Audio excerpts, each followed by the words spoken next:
This is why I brought you here. Jordan is not a usual case. His is a very rare manifestation of dissociative identity disorder. Now, in many mental patients, it's common to create stories in their heads.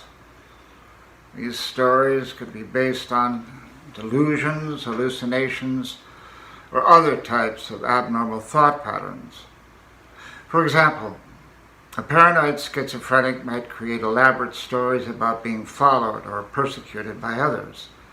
A person with bipolar disorder might create grandiose stories about his or her abilities during a manic episode.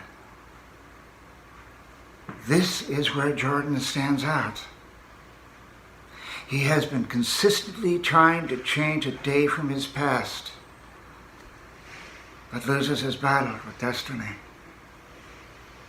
In short, Jordan has been struggling for 4 years to change the events of the most unfortunate day in his life without realizing his part in it. Now, unlike other mental patients, Jordan has consistently documented his hallucinations on these walls, and this has helped us to develop a hypothesis in his case. Look at these several figures here, stumbling toward the lake house. Now, look at the design details of the mask.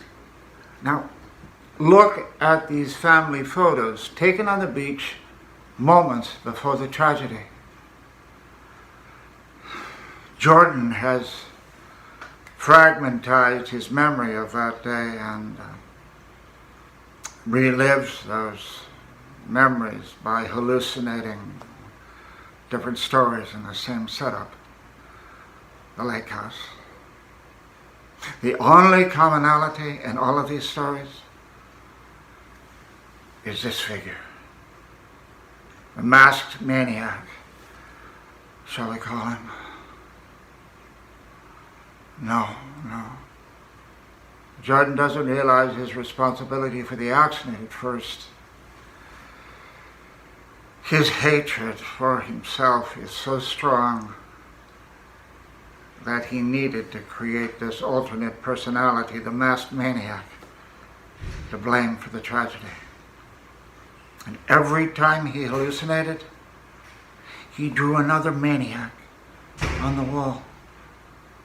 Now, if you're following, the 10th time he visits the lake house in his head as a maniac, he sees 9 maniacs already there,